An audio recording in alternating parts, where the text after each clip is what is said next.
Rafael Torres walked into that Aria courthouse with an $80,000 watch on his wrist and absolute confidence in his heart. The tech mogul expected his broken housewife to beg for scraps while he finalized his upgrade to a stunning 28-year-old mistress. But when those courtroom doors opened, the woman who entered wasn't the defeated wife he remembered. She moved like a predator who had been planning this moment for months, and she wasn't asking for alimony or the house. She was demanding his entire company. You see, Estelle Gray had a secret that would destroy everything Rafael thought he knew about his own success. Hidden in her university files was proof that the $400 million empire he claimed to have built was actually constructed on something he had stolen 20 years ago. What happened next would shock his business partner into betrayal, turn his own daughter against him, and reveal that even his beautiful mistress had been playing a game he never understood. This is the story of how one man's arrogance led to the most spectacular courtroom destruction in business history, and how the quiet woman he underestimated became the architect of his complete downfall. The morning sun cast long shadows across the Aria Central Courthouse in Aria. As Rafael Torres adjusted his $80,000 PC Felipe watch with the casual confidence of a man who had never truly lost anything that mattered. At 48 years old, he commanded a technology empire worth $400 million, and today he was here to complete what he considered nothing more than a simple business transaction, divorcing his wife of 20 years to make room for his upgrade. "You need to relax, Rafael," whispered Isabella Monet, her perfectly manicured fingers squeezing his arm with practiced precision. At 28, she embodied everything he believed he deserved, after 2 decades of what he privately called settling for less. Her platinum blonde hair caught the courthouse lighting like spun gold, and her designer dress, a red Valentino that cost more than most people made in a month, hugged curves that made every man in the marble hallway turn to stare. She was his trophy, his proof that success meant never having to compromise again. Rafael chuckled, the sound echoing off the courthouse walls with the resonance of a man accustomed to being heard. Estelle will probably walk in here looking like death warmed over. Cry a little bit, maybe beg for forgiveness, and then gratefully accept whatever scraps I decide to throw her way. 20 years of marriage to a woman who gave up her career to raise our kids and organize charity events. She has absolutely no idea how the real world works anymore. The dismissive cruelty in his voice would have shocked the young man who had once promised to love Estelle in sickness and in health, for richer or poorer. But that idealistic college student had been buried under years of success, ego, and the intoxicating belief that his achievements gave him the right to rewrite the rules of basic human decency. His attorney, Dominic Vance, approached with a briefcase that cost more than most people's cars, his Armani suit perfectly tailored to project the kind of authority that made opposing counsel nervous before proceedings even began. Vance was Aria's most feared divorce attorney, known for systematically dismantling opposing parties until they felt grateful for whatever his clients offered. His track record was legendary. He had never lost a high-profile divorce case. "Everything is perfectly positioned, Rafael," Vance said, his voice carrying the smooth confidence of a man who had orchestrated dozens of similar destructions. "We have thoroughly documented her complete financial dependence on you, her total lack of recent work experience, and most importantly, her documented emotional instability since you filed for divorce." The emotional instability was their nuclear weapon. Estelle had suffered what the medical records termed a severe anxiety and depression episode when she discovered Rafael's affair with Isabella. She had been hospitalized for 3 days, unable to eat or sleep, her world shattered by the betrayal of the man she had trusted completely for 20 years. Vance planned to use her mental health crisis as evidence that she was an unfit parent and unsuitable for any significant financial settlement. "How much are we realistically talking about here?" Isabella asked, her voice carrying that slight southern drawl that Raphael found irresistibly sexy. She had grown up in a small town, the daughter of a mechanic and a waitress, and her hunger for the finer things in life matched his own ambition perfectly. Extremely generous by any reasonable standard, Vance replied with satisfaction. The house in Onyx Ridge Estates, $3 million in cash, and modest monthly spousal support that decreases over 5 years. She should be sending us thank you cards. Raphael nodded approvingly, remembering the woman he had married back when they were both idealistic university students. Estelle had been brilliant once, a computer science major at Aria Tech University, with a mind that could solve complex problems he couldn't even begin to understand. She had been passionate about technology, working late into the night on coding projects with an intensity that had initially attracted him. But that was before children arrived, before years of school pickups and parent-teacher conferences and endless household management had dulled whatever intellectual edge she once possessed.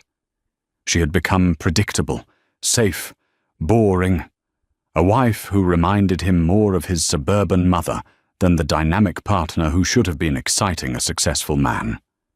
She questioned his business decisions, worried constantly about ethics and employee treatment, and had the annoying habit of bringing up his promises from their early marriage when he was focused on building an empire. The contrast with Isabella could not have been more dramatic and satisfying. Where Estelle had let herself go after 2 pregnancies, gaining weight and dressing like a suburban soccer mom, Isabella maintained her body like a precision instrument, spending hours each day in the gym and spa.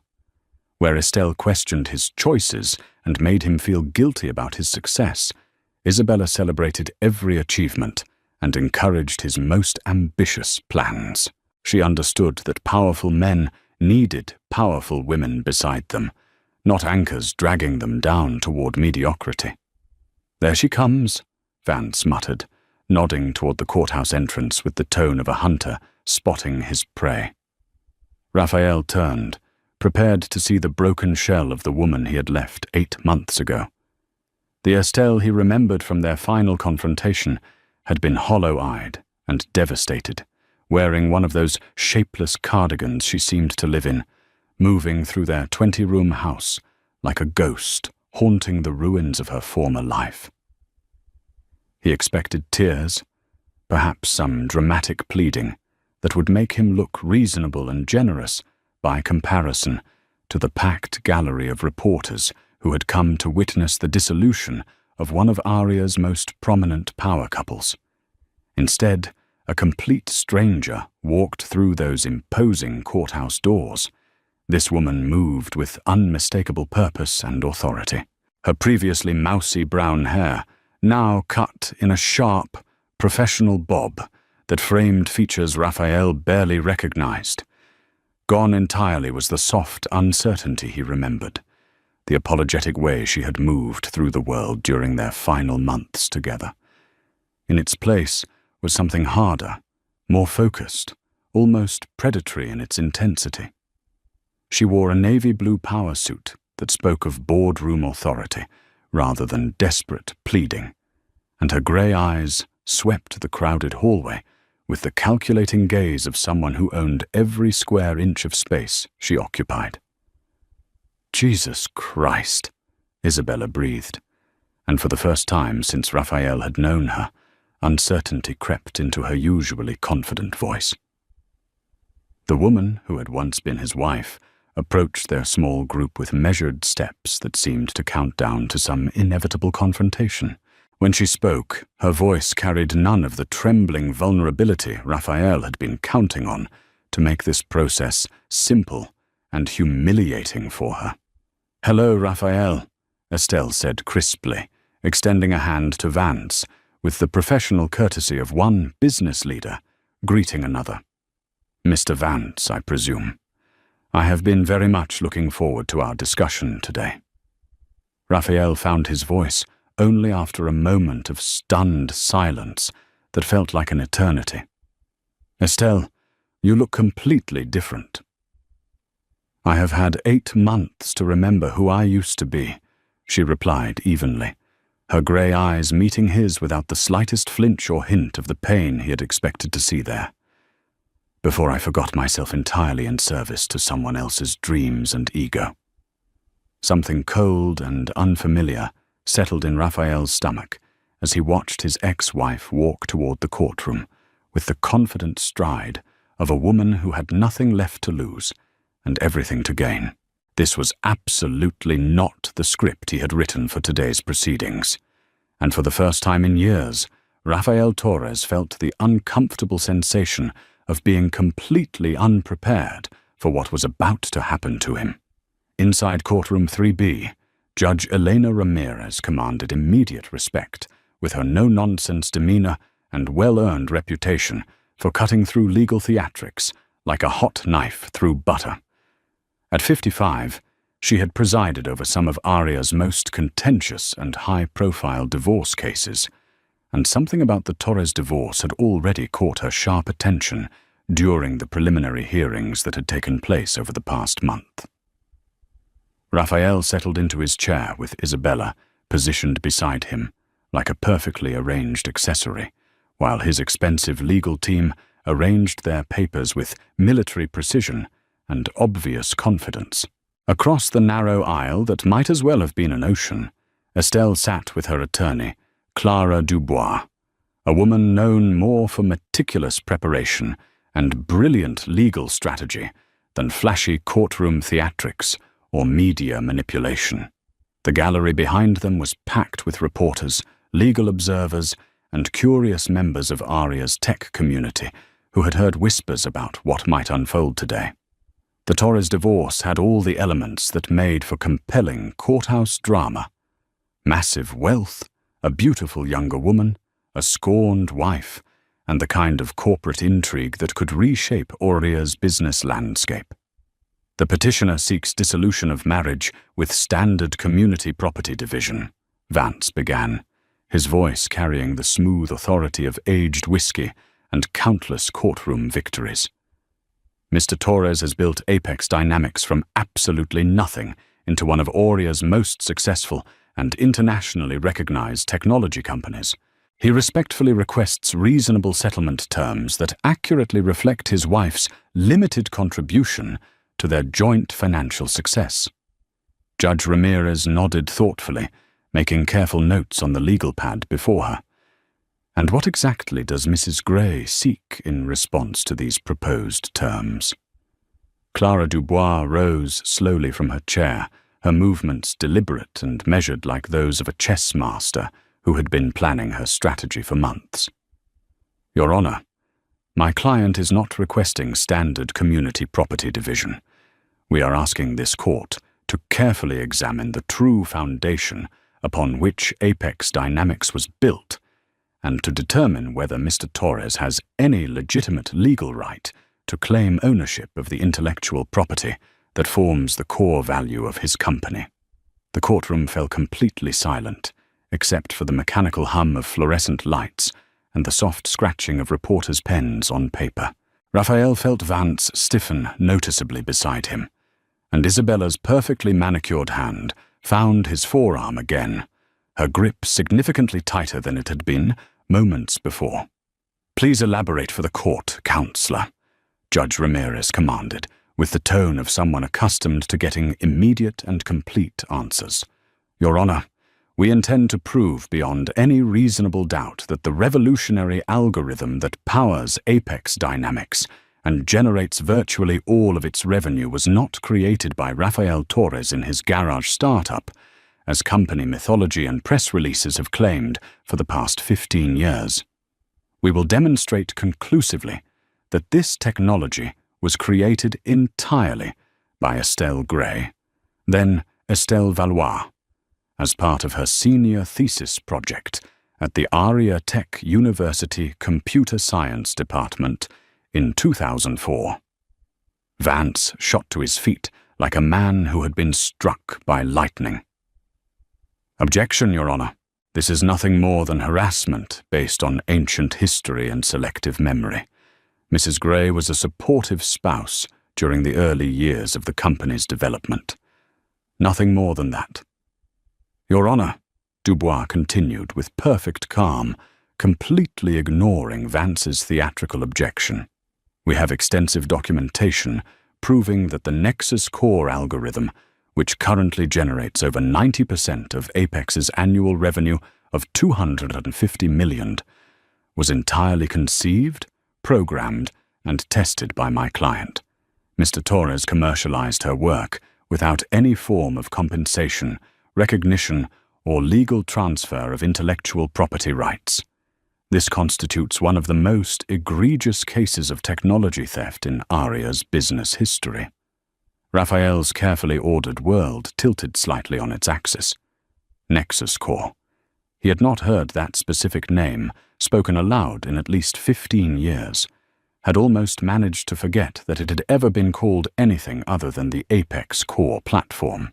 That was what Estelle had called her senior project during their final semester at ATU, the elegant and revolutionary piece of code that could optimize data processing workflows in ways that seemed almost magical to everyone who witnessed it in action. He remembered with uncomfortable clarity watching her work on that project, staying up all night in their shared apartment near campus, her eyes bright with the pure joy of creation and discovery. She would sit at her ancient desktop computer for 12 or 14 hours straight, completely absorbed in solving problems that left him feeling intellectually inadequate, occasionally emerging from her coding trance to explain some breakthrough in terms he could barely comprehend.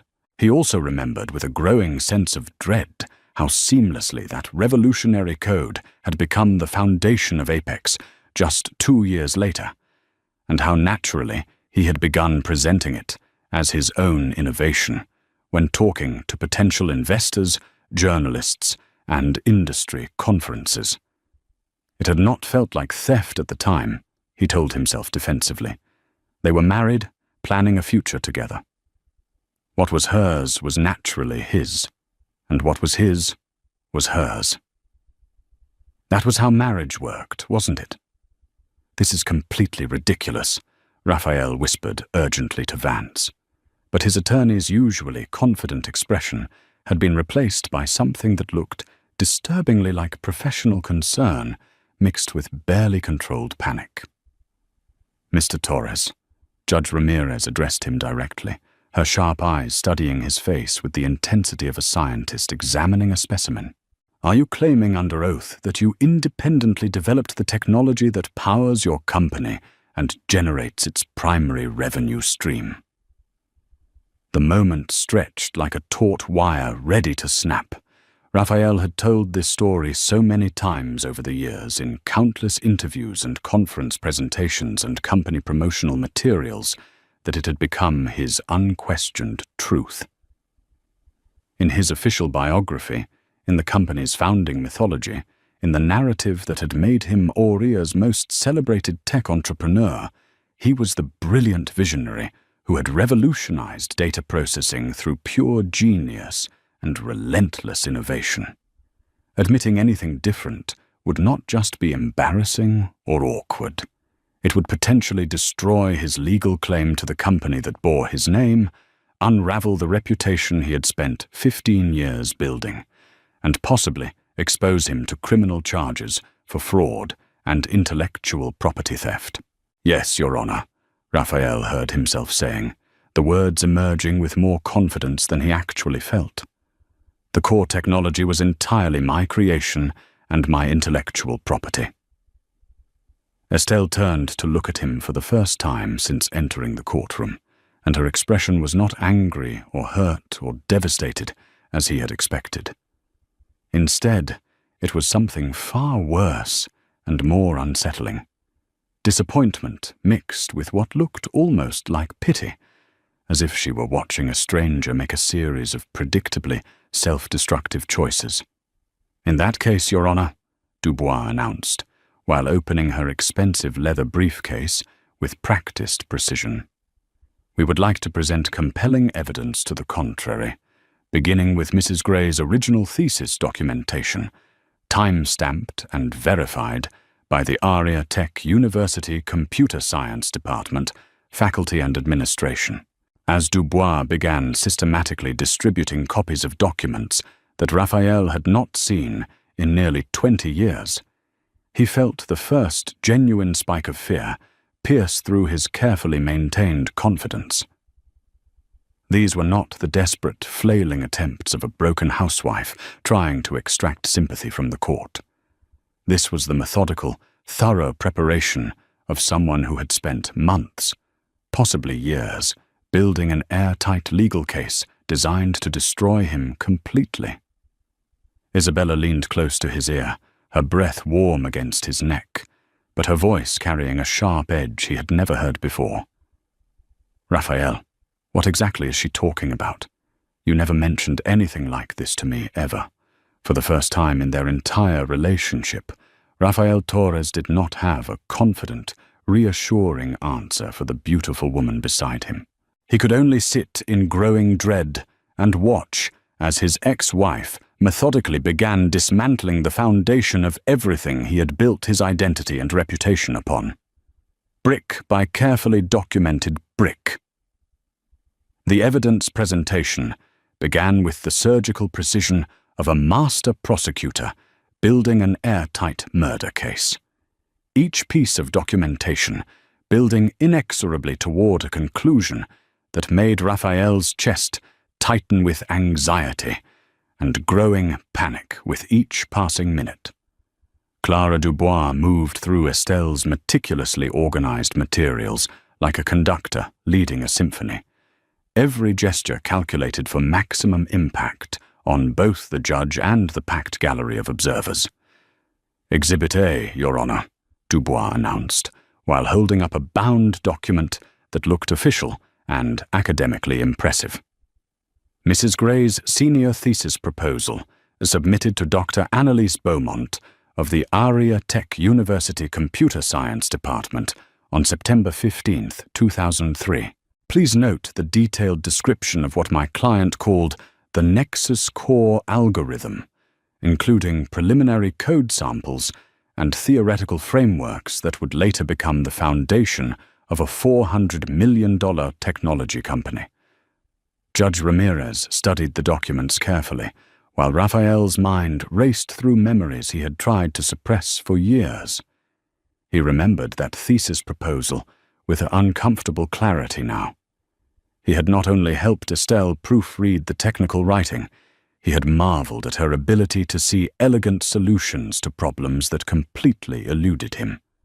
She had always been the superior programmer of the two of them, but he had possessed the business vision and natural salesmanship that could convince investors to fund their dreams.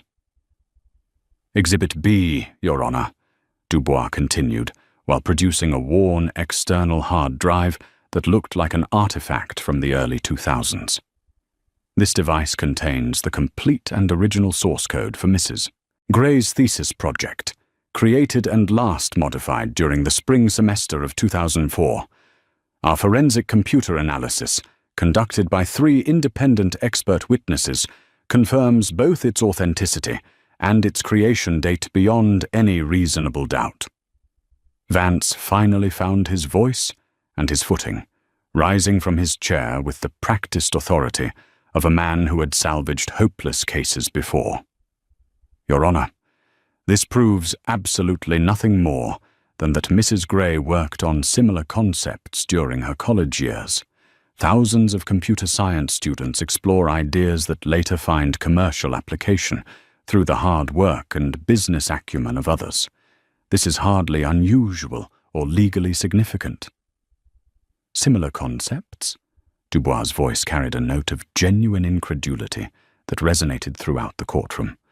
"Your Honor, we have conducted a comprehensive line-by-line comparison between Mrs. Gray's original thesis code and the current Apex core platform that powers Mr.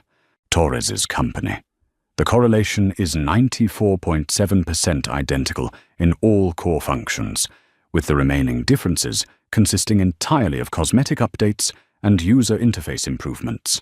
Raphael felt perspiration beading on his forehead, despite the courthouse's aggressive air conditioning.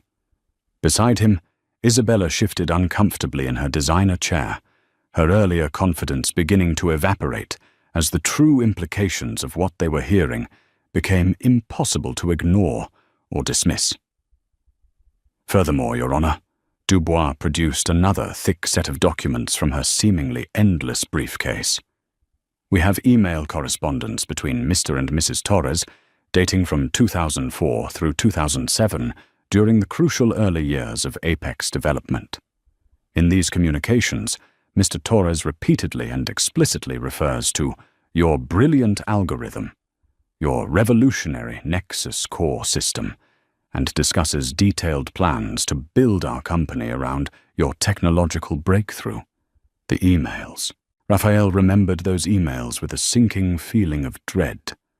Messages sent during the early days of their marriage when he was still genuinely impressed by Estelle's technical genius and grateful for her contributions to their shared dreams. Before success and ego had convinced him that he deserved all the credit for their joint accomplishments, before he had begun rewriting their history to make himself the sole hero of their story. Vance attempted immediate damage control, his voice carrying a slight hint of desperation that experienced courtroom observers would have recognized as the sound of a previously confident attorney realizing his case was collapsing. Your Honor, these communications clearly show a collaborative marriage where supportive spouses naturally shared their work and ideas. Nothing in these emails suggests any form of theft or improper appropriation. Exhibit D, Your Honor, Dubois interrupted smoothly, while presenting a final set of official-looking documents. A signed and notarized statement from Dr. Annalise Beaumont, now Professor Emeritus at Area Tech University, confirming that Estelle Valois' Nexus core algorithm represented revolutionary work that she strongly encouraged be patented immediately upon completion. Dr. Beaumont states, and I quote directly, "In 30 years of teaching computer science at the university level, I have rarely encountered such innovative and groundbreaking thinking. Miss Valois' senior thesis work was doctoral dissertation-level research that could have launched an entire academic career and fundamentally changed how the technology industry approaches data processing challenges." Judge Ramirez looked up from the documents with an expression that had grown increasingly serious and focused. "Mr. Torres, given this extensive evidence that has been presented to the court, do you still maintain your previous testimony that you independently developed the Nexus core technology?" This was the crucial moment of truth that would determine the trajectory of the rest of Raphael's life. He could feel the weight of 20 years of carefully constructed lies pressing down on him like a physical burden. He glanced desperately at Estelle, hoping to see some trace of softness or mercy, some indication that she might accept a face-saving compromise that would allow him to maintain some dignity while acknowledging her contributions. Instead, he found those penetrating grey eyes watching him with the infinite patience of someone who already knew exactly what choice he would make, someone who had predicted his response and prepared accordingly. "I want to be completely honest with this court," Raphael began carefully, his legal training from years of depositions guiding his words. Estelle was certainly supportive during those early developmental days, but the actual commercialization, the business applications, the market strategy. "Mr. Torres," Judge Ramirez's voice cut through his equivocation like a blade. "I am asking you a direct question that requires a direct answer. Did you or did you not personally create the core algorithm that powers your company and generates its primary revenue? The courtroom was absolutely silent. Raphael could hear his own heartbeat pounding in his ears, could feel Isabella's increasingly tense presence beside him, could sense his entire world balanced precariously on the edge of his next words. 20 years of lies and self-deception had led inevitably to this single moment of forced honesty. I refined and developed the commercial applications of the technology, he said finally, the words feeling like they were being pulled from his throat against his will. But the original concept, the foundational algorithm, that was Estelle's work. It was the first completely honest statement he had made in the courtroom, and it felt like stepping off the edge of a cliff into free fall. Judge Ramirez made careful and detailed notes, while Vance frantically scribbled on his legal pad, probably calculating how much damage control would be possible after such a devastating admission. Isabella's perfectly manicured hand slipped away from Raphael's arm entirely, and when he glanced at her, her expression had shifted dramatically from supportive girlfriend to concerned businesswoman, rapidly calculating her own options and exit strategies. Mrs. Gray, Judge Ramirez addressed Estelle directly, while the courtroom remained dead silent. What specific remedy or compensation are you seeking from this court for this intellectual property? Estelle stood with the fluid grace and natural authority of someone who had been preparing for this exact moment for months of careful planning. Your Honor, I am not seeking compensation for past work or recognition for previous contributions. I am requesting the complete return of my stolen property. The word stolen hit Raphael like a physical blow to his solar plexus. I am asking this court to recognize that Apex Dynamics was built entirely on technology that was never legally transferred, licensed, or sold to Mr. Torres under any form of contract or agreement.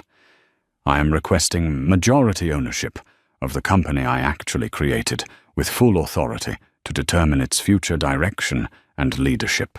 The courtroom erupted in surprised murmurs and excited whispers. Vance looked like he had been struck by lightning. Isabella actually gasped audibly, her hand flying to her throat in a gesture of shock.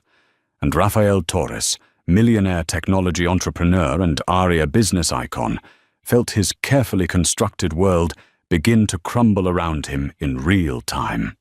He had walked into this courthouse that morning, expecting to finalize a simple divorce and rid himself of an inconvenient wife. Instead, he was watching that same woman systematically dismantle his entire life with the methodical precision of a demolitions expert bringing down a skyscraper. During the lunch recess, the courthouse hallway buzzed with frantic activity as attorneys huddled in intense strategy sessions, and Raphael tried desperately to process the magnitude of what was happening to his previously secure and carefully ordered world. Vance had pulled him into a corner conference room, his usual courtroom composure completely replaced by barely controlled panic and professional alarm. Raphael, why in God's name did you not tell me about any of this? Vance demanded, his voice low but urgent with the kind of anger that comes from being blindsided by his own client. I look like a complete amateur in there.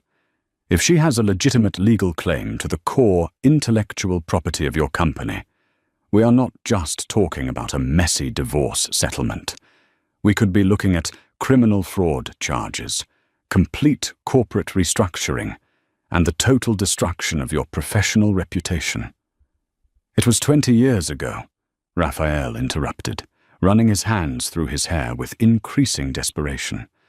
We were married, planning a future together. What was hers was ours. What was mine was hers.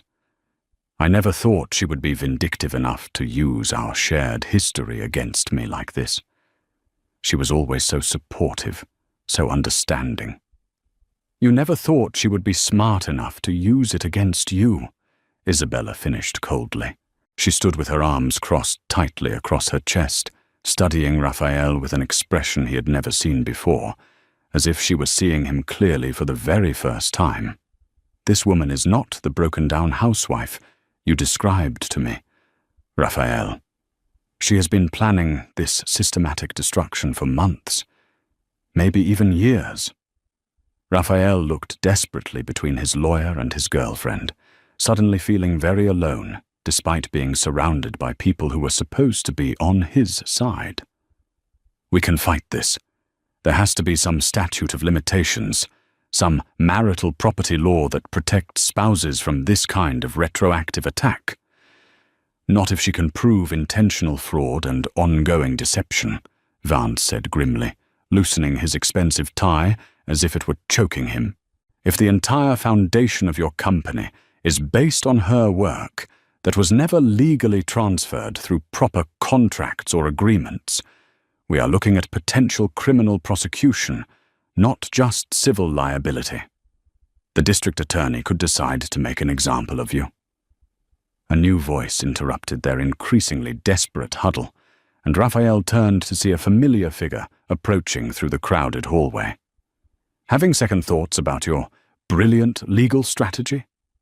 Raphael felt a surge of relief as he recognized Marco Rossi walking towards them, his business partner and oldest friend from their college days together. Marco had been the third crucial member of their original garage startup team, the marketing and operations genius who had helped transform Estelle's revolutionary algorithm into a commercially viable product. He was supposed to be there as Raphael's primary character witness, someone who could testify to Raphael's essential contributions to the company's success.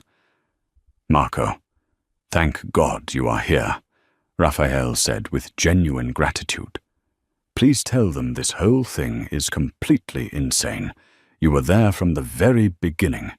You know exactly how we built this company together as equal partners." Marco's expression was strange and unsettling, almost melancholy, as if he were attending a funeral for someone he had once cared about deeply. "Actually, Raphael, that is exactly why I am here today. I need to tell you something that I should have said years ago, something I have been carrying around like a guilty secret." Something cold and predatory settled in Raphael's stomach at the tone of Marco's voice. "What exactly are you talking about?" "I have been watching you systematically take credit for Estelle's work for 15 years, Marco said quietly, his words carrying the weight of long-suppressed truth. "I have watched you rewrite our company's history, convince yourself and everyone else that you were the technical genius behind Nexus Core, and gradually erase Estelle's contributions from every story you tell about our success. I stayed quiet because we were friends, because the company was profitable, because I told myself it did not really matter anymore, since she seemed happy with her family life." Vance stepped forward aggressively, his lawyer instincts sharp and protective. "Mr. Rossi, I strongly advise you not to make any statements without proper legal counsel present. Anything you say could be used against you in future proceedings."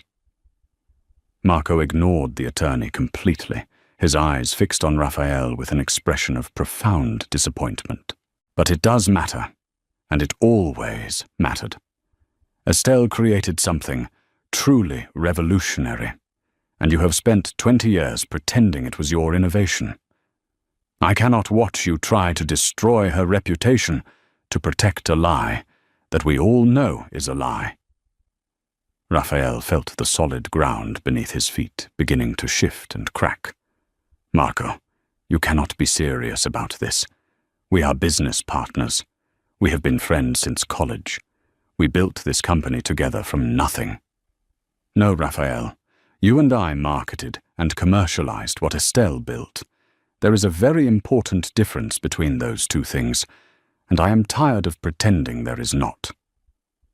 Marco pulled out his smartphone and showed the screen to Vance with a grim expression. "I have been recording our private conversations for the past month. Ever since I heard about these divorce proceedings and realized what you were planning to do to Estelle, I have hours of audio of you admitting that her work was the foundation of everything we built, that you have been taking credit for her genius." The blood drained from Raphael's face as he heard his own voice playing softly from Marco's phone. Estelle was always the real brain behind the technology. She could see solutions that were completely invisible to me. I just knew how to sell her ideas to people who had money to invest. Isabella stepped back from Raphael, as if he had suddenly become contagious with some terrible disease. "You recorded him? Why would you do something like that to your business partner?" Marco looked at her with something approaching pity mixed with disgust. "Because Estelle asked me to help her. She reached out 3 months ago and said she was tired of watching her life's work credited to someone else while she was being discarded like yesterday's trash. She asked for my help in setting the record straight, and I realized I owed her that much at least." Raphael stared at his oldest friend, the man who had been best man at his wedding to Estelle, who had been chosen godfather to Sophia and Matteo, who had been his closest confidant through 2 decades of business success. "You have been working with Estelle against me. You have been spying on me for my ex-wife." "I have been working for the truth," Marco corrected firmly. "Something you stopped caring about a very long time ago, Raphael. Something you traded away for ego and public recognition." Vance grabbed Raphael's arm with urgency. "We need to regroup immediately and completely reassess our strategy. If your business partner is actively collaborating with the opposing party and has recordings of damaging admissions—" "There is more that you need to know," Marco interrupted, with the tone of someone delivering a final devastating blow. "Estelle did not just create the original algorithm 15 years ago. She has been secretly consulting on technological improvements for the past 5 years. Every time you came to her with problems your paid engineers could not solve. Every major upgrade to the Nexus core system, every breakthrough that kept Apex ahead of our competitors, every innovation that doubled our company valuation last year. All of that came directly from recommendations and solutions that Estelle developed, while you were telling everyone she was just a housewife who could not understand basic business principles." Raphael's knees nearly buckled as the full implications hit him. The successful product launches that had made him Aria's most celebrated entrepreneur, the technological innovations that had attracted major investment and partnership deals, the breakthrough algorithm improvements that had established Apex as the industry leader.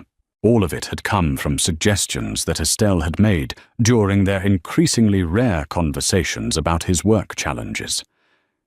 She has been secretly helping you succeed while you were publicly humiliating her and privately cheating on her, Marco continued relentlessly.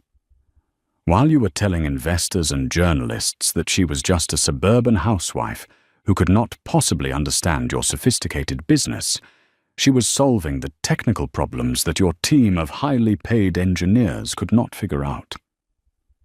Isabella was backing away from Raphael now, her designer heels clicking on the marble floor with increasing urgency. "I need to get some air," she said, but her voice carried a sharp edge that Raphael had never heard before, the sound of someone rapidly reassessing their investment in a failing proposition. "Isabella, please wait," Raphael called after her desperately, but she was already walking quickly toward the bank of elevators. David watched her retreat with a knowing expression that suggested he understood something Raphael did not. "You might want to have a very serious conversation with your girlfriend about her real motivations and loyalties, Raphael. Estelle is not the only person in your life who has been keeping important secrets from you." Before Raphael could ask what he meant by that ominous comment, Marco turned and walked back toward the courtroom leaving Raphael and Vance alone in the hallway. Raphael felt like he was drowning, frantically grasping for something solid to hold on to, as everything familiar and reliable slipped away from his control. "We are in extremely serious trouble," Vance said grimly. "If your business partner testifies against you in court, if he has recordings of you admitting to taking credit for your wife's work, if the judge believes you have been committing ongoing fraud—" Raphael slumped against the cold marble wall, the expensive stone chilling him through his $1,000 suit. For the first time in 20 years of business success, he had absolutely no idea how to win. When court resumed after the lunch break, the atmosphere in the courtroom had shifted dramatically and unmistakably. Word of Marco Rossi's defection from Raphael's camp had spread through the courthouse's informal gossip network like wildfire, and the gallery was now packed with local reporters who sensed a major story unfolding. Legal observers eager to witness a spectacular courtroom destruction, and members of Aria's tight-knit technology community who were fascinated by the real-time collapse of one of their most prominent success stories. Raphael sat rigidly in his chair, acutely and uncomfortably aware that Isabella had not returned from her lunch break. Her empty chair beside him felt like a physical manifestation of his growing isolation, and her absence was being noted by every observer in the packed courtroom. "Your Honor," Clara Dubois began with the confident tone of an attorney who knew she held all the winning cards. "We call Marco Rossi to the witness stand." Raphael watched with a growing sense of doom as his oldest friend walked steadily toward the witness box, each step feeling like another nail being driven into the coffin of their 20-year friendship. Marco's face was resolute and determined as he was sworn in by the bailiff. And when his eyes briefly met Raphael's across the courtroom, there was genuine sadness there, mixed with something that looked like relief. "Mr. Rossi," Dubois began after Marco had been properly sworn. "How long have you known Rafael Torres?" 22 years, Marco replied clearly, his voice carrying easily to every corner of the silent courtroom. "We met during our sophomore year at Aria Tech University and have been business partners for 18 years. Were you present during the founding and early development of Apex Dynamics?" "I was intimately involved from the very beginning. Raphael, Estelle, and I worked together in their garage to transform Estelle's Nexus Core algorithm from an academic research project into a commercially viable product that could attract investment and generate revenue." Dubois moved closer to the witness stand with the predatory grace of a prosecutor, closing in on a key confession. "In your direct personal experience, who was the primary creator of the technology that became Apex Dynamics' core product and primary source of revenue?" Vance shot to his feet with an objection, but Judge Ramirez overruled him immediately. "The question is perfectly legitimate and directly relevant to the case. Estelle Gray created the Nexus Core algorithm entirely on her own," Marco said, his voice carrying the weight of long-suppressed truth finally being released into the light. "The revolutionary code, the innovative architecture, the breakthrough approach to data processing, all of that came directly from her brilliant mind. Raphael and I helped with business planning, investor relations, and marketing strategy. But the technology that made everything else possible was purely and completely Estelle's creation." Raphael closed his eyes and felt each word like a physical assault on everything he had built his identity around. "Mr. Rossi," Dubois continued methodically, "did Mr. Torres ever acknowledge Mrs. Gray's fundamental contribution to the company publicly?" "In the very beginning, yes, he did give her appropriate credit. But as the company grew larger, and Raphael became the public face of Apex through media interviews and conference presentations, Estelle's essential role was gradually and systematically erased from the official narrative. By the time we went public with our initial stock offering, the company's official story was that Raphael had single-handedly created the technology in his garage through pure genius and determination. Did you ever personally hear Mr. Torres acknowledge privately that the core technology was not his own creation? Marco paused for a moment, glancing at Raphael with what looked like genuine regret for what he was about to do to their friendship. Many times over the years, he would often say things like, "Thank God for Estelle's brilliant mind," or, "I could never have figured out that algorithm without her technical genius." But these private acknowledgements became less frequent as time passed and his public reputation grew. Dubois produced her smartphone with theatrical precision. "Your Honor, I have digital recordings of recent conversations between Mr. Rossi and Mr. Torres from the past month. With the court's permission, I would like to play selected excerpts for the record." Raphael's voice suddenly filled the courtroom through the sound system, clear and unmistakably his own. "The funny thing is, Marco, everyone thinks I am some kind of technical genius who revolutionized data processing. The truth is, I would not know elegant code if it jumped up and bit me on the arse. Estelle was always the real brains behind our entire operation. I just knew how to sell her revolutionary ideas to people with money." Another devastating clip followed immediately. "Sometimes I wonder what would have happened if Estelle had pursued her own career in technology instead of sacrificing everything to support mine. She probably would have ended up running Google or Microsoft or something equally impressive. And finally, most damaging of all, she gave me everything she had, her brilliant work, her professional credit, her entire career, and I repaid her loyalty by trading her in for a much younger model. I am not particularly proud of what I did, but that is just business, right? You take whatever advantages you can get, and you move forward without looking back." The courtroom was dead silent, except for the soft, mechanical whir of the air conditioning system and the barely audible scratching of reporters frantically taking notes. Raphael felt completely stripped, naked and exposed, his private thoughts and casual cruelties laid bare for everyone to examine and judge. Judge Ramirez leaned forward with obvious interest. "Mr. Rossi, are these recordings authentic and unaltered?" "Yes, Your Honor. They are completely authentic. I made them with Mr. Torres's full knowledge that our business conversations were being recorded for potential documentation purposes. He signed a consent form as part of our updated partnership agreement."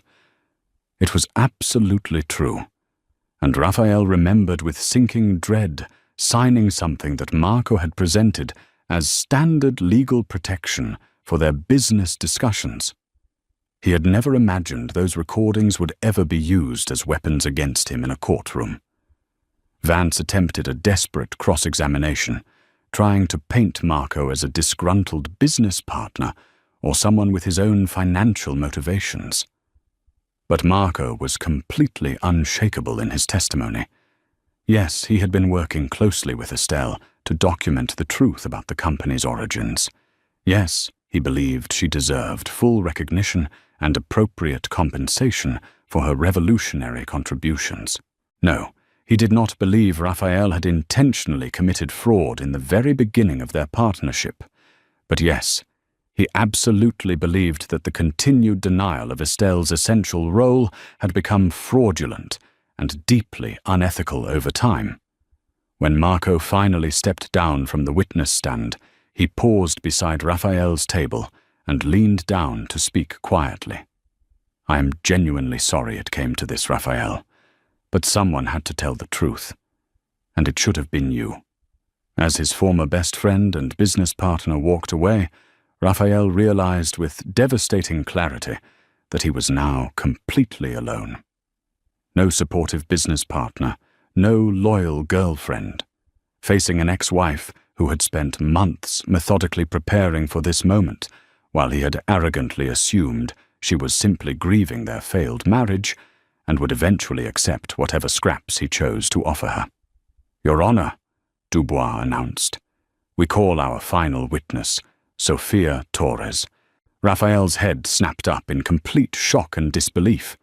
His 16-year-old daughter walked into the courtroom wearing a simple black dress that made her look older than her years, her dark hair pulled back in a serious ponytail. She looked absolutely terrified, but also determined as she made her way to the witness stand, her chin raised with a defiant courage that reminded everyone present exactly whose daughter she was. "Sophia!" "No," Raphael whispered desperately, but she did not look at him as she was sworn in. Judge Ramirez addressed the teenager with obvious gentleness and care. "Miss Torres, you understand that you are not legally required to testify for or against either of your parents in these proceedings." "I understand that completely, Your Honor," Sophia replied, her young voice steady and clear despite her obvious nervousness. "But I want to tell the truth about what I have personally witnessed in my family over the years." Raphael felt his last remaining hope crumble as his own daughter prepared to testify against him. The brilliant legal strategy he thought he had crafted was about to be demolished by the person whose opinion mattered more to him than anyone else in the world. And there was absolutely nothing he could do to stop it.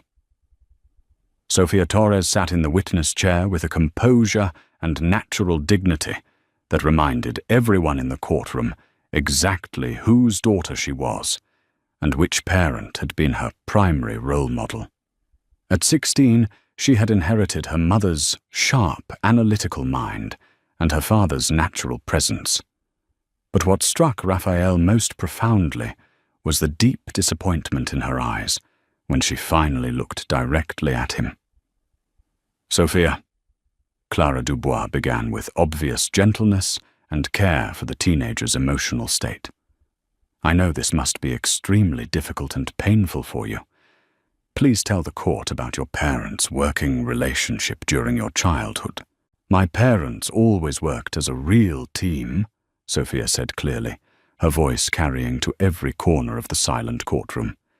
"Dad would come home from the office completely frustrated about some technical problem that his engineers could not solve, and Mum would sit with him at our kitchen table and draw diagrams and flowcharts on napkins while she was helping me with my homework or feeding my little brother Matteo." Raphael remembered those kitchen table problem-solving sessions with uncomfortable clarity, Estelle's patient explanations and elegant solutions making the most complex technical challenges seem simple and manageable. He had completely forgotten how natural and automatic it had been to bring his most difficult work problems to her, how reliably she had provided innovative solutions that he could present to his team the following day. "Did your mother work on Apex Dynamics business on a regular basis?" Dubois continued. "All the time, throughout my entire childhood. She had a complete home office setup where she would test new code and write detailed technical reports for Dad's company. He would present her ideas and solutions to his development team the next day, usually in video conference calls that she would sometimes join from home, though usually she preferred to work behind the scenes." Vance started to object, but Judge Ramirez silenced him with a sharp look that suggested she was very interested in hearing what this young woman had to say. "Sophia, did you ever hear your parents discuss your mother's contributions to the company?" Sophia nodded seriously. "Mum always said she was happy to help Dad's business succeed, and that she did not need public recognition as long as the family was doing well. But sometimes I would hear them arguing late at night about credit and acknowledgement. Mum would get really upset when Dad gave interviews to magazines or spoke at conferences where he called himself the sole founder and inventor, and he would tell her that effective marketing required simple, clean stories that people could easily understand and remember." Raphael winced visibly as his own words came back to haunt him through his daughter's testimony. He remembered those arguments with Estelle, how he had dismissed her concerns as petty ego or unreasonable jealousy. It had never occurred to him that his children were listening carefully to those conversations and forming their own judgments about his character and treatment of their mother. What changes did you observe in your household over the past few years? Dad started working much later hours and traveling constantly for business. When he was home, he would often be angry and critical, especially toward Mum. He told her repeatedly that she had gotten lazy and boring, that she did not understand how competitive and demanding the modern business world had become. Sophia's voice remained steady and clear, but her hands were visibly clenched in her lap. He would make her feel stupid and worthless for not having her own career. But then he would also get angry whenever she talked about maybe going back to work or starting her own consulting business. The courtroom remained absolutely silent as this teenager calmly described the systematic emotional abuse that had characterized her parents' marriage during its final years. Sophia, when did you first learn about your father's romantic relationship with Isabella Monet? I suspected something was wrong for several months before I knew for sure. Dad was acting completely different, secretive, distracted, always checking his phone and going into other rooms to take calls. Then one night, I came home early from studying at the library and saw them together in our kitchen. Sophia's composure finally showed the first small crack. Isabella was wearing one of Mum's aprons and cooking dinner like she already lived there and belonged in our house. Raphael remembered that night with painful clarity. Sophia had walked in on what was supposed to be a private meeting where he and Isabella were discussing her transition from company employee to his personal life. The look of shock and betrayal on his daughter's face had haunted him, but he had pushed the memory aside and convinced himself that teenagers were naturally dramatic about adult relationships. What happened to your mother after your parents separated?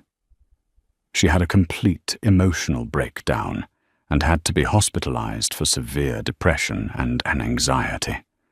Dad told people she was just being dramatic and manipulative, but Matteo and I saw what his betrayal really did to her.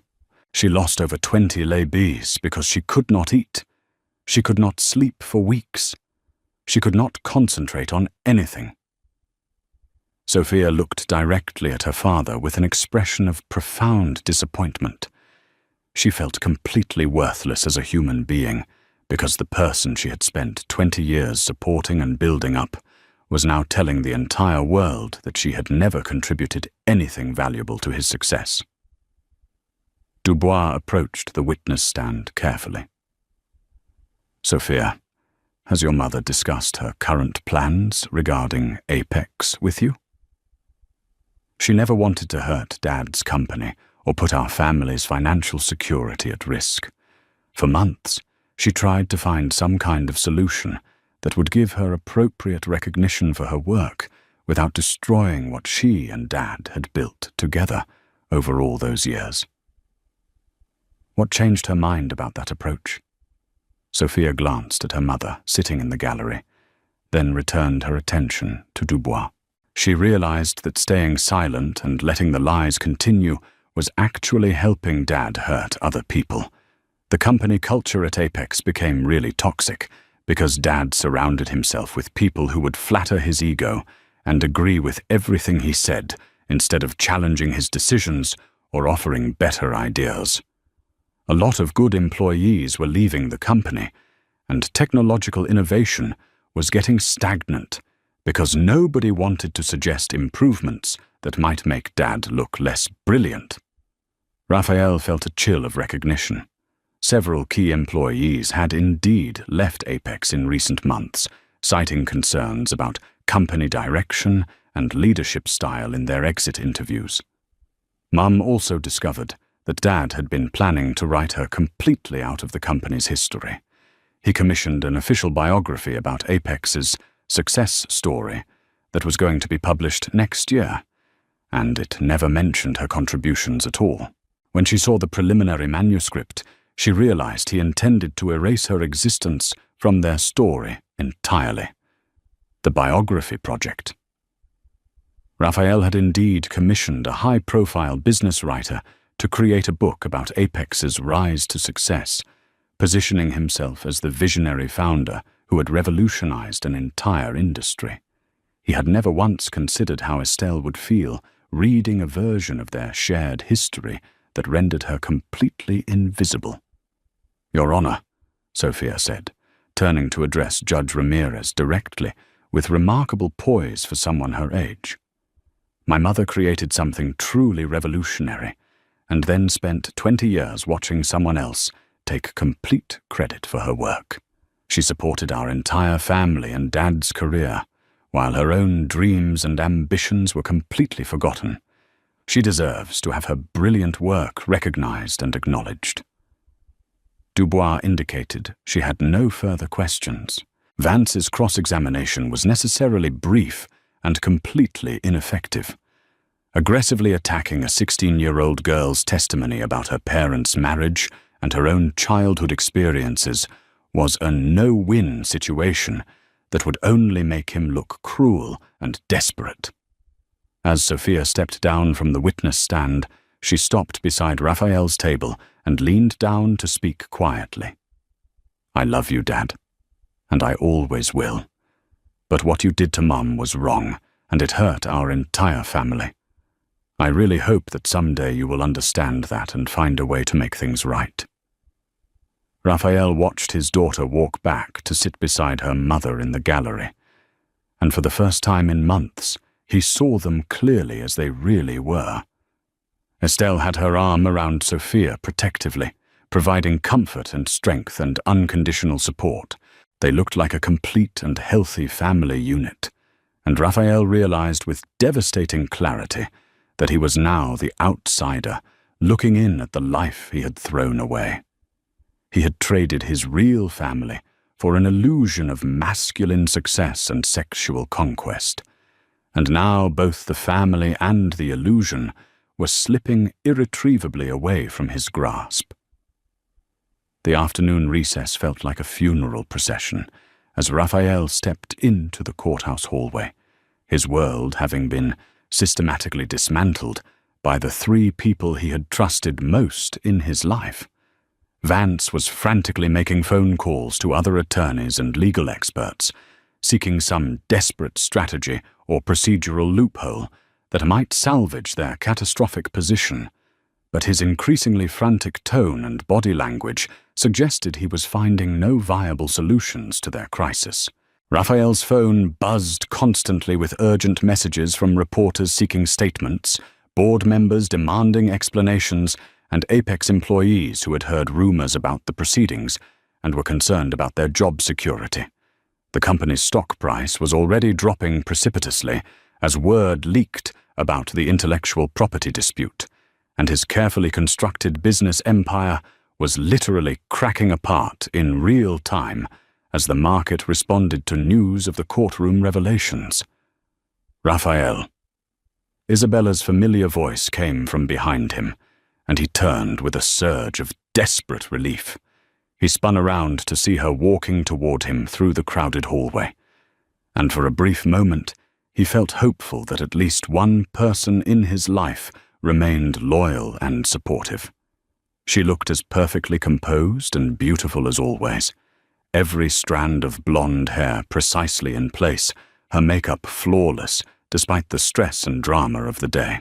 Her appearance was so normal and reassuring that he almost convinced himself everything would somehow work out. "Isabella, thank God you are here. I know this entire situation looks completely insane right now, but we will find a way to get through this together once this legal mess settles down and we can regroup." "We need to have a serious conversation," she interrupted flatly, her tone completely businesslike and devoid of any warmth or affection. Privately. Right now. Something in her voice made his stomach clench with apprehension, but he followed her down the hallway to an empty conference room.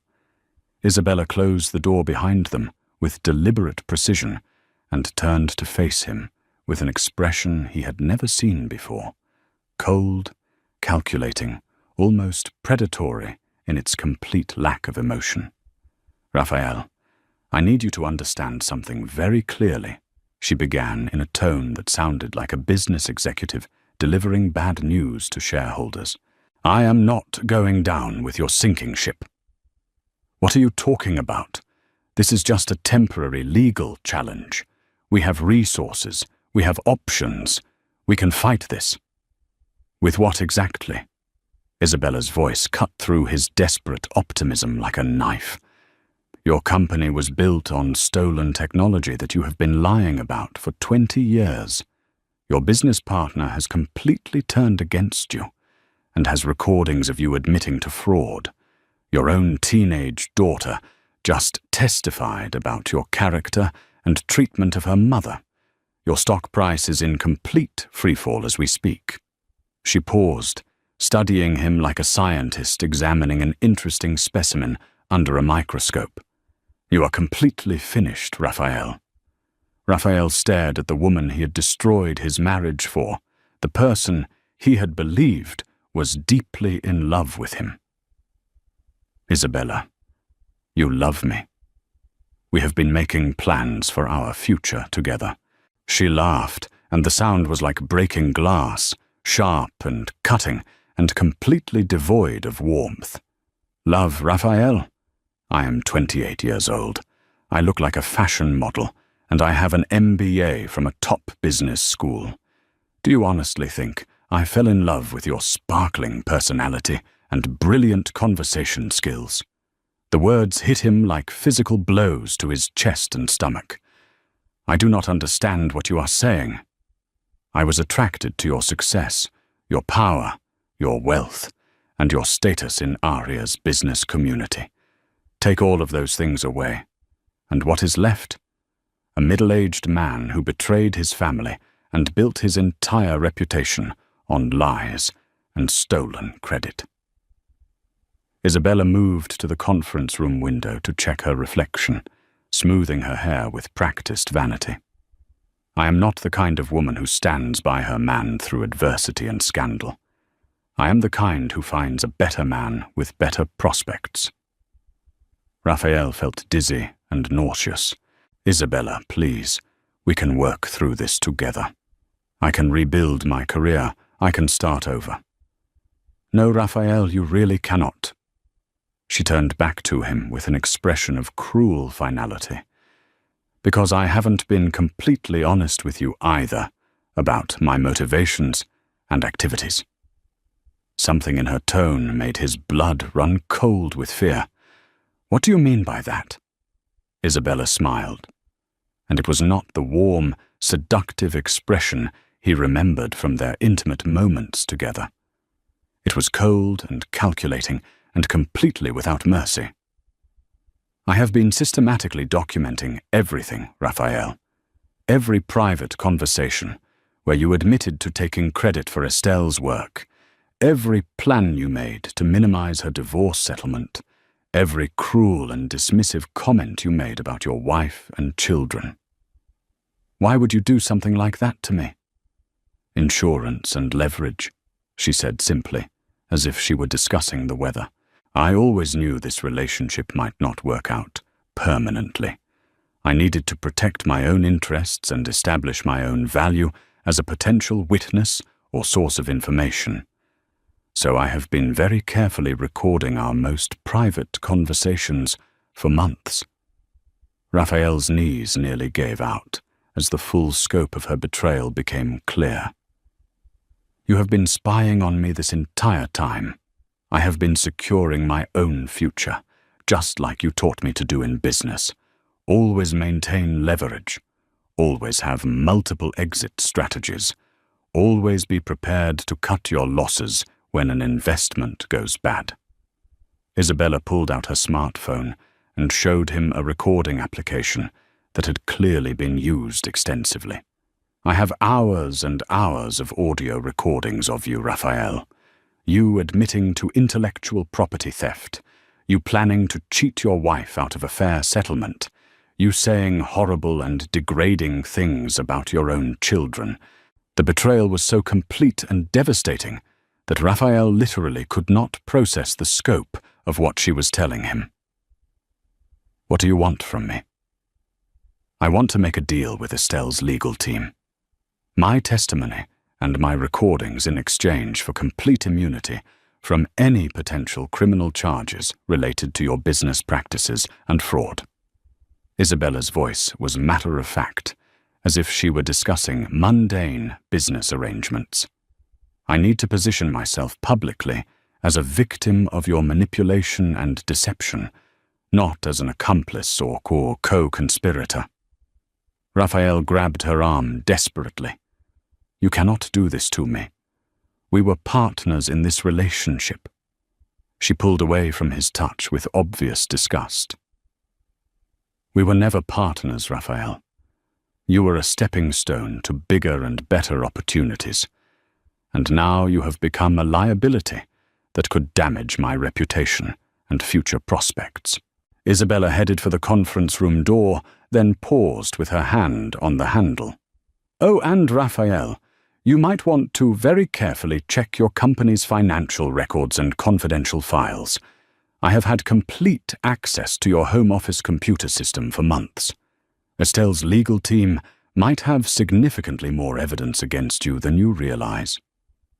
She left him alone in the conference room, the door closing with a soft click that sounded like the lid of a coffin being sealed. Raphael slumped into a chair and put his head in his hands, trying desperately to comprehend the magnitude of his complete destruction. His wife had systematically built an airtight legal case against him. His business partner had secretly betrayed him and provided damaging evidence. His daughter had testified to his character failures and emotional abuse. And now his mistress was preparing to sell him out to save herself, while revealing that she had been stealing confidential business information that could expose him to criminal prosecution.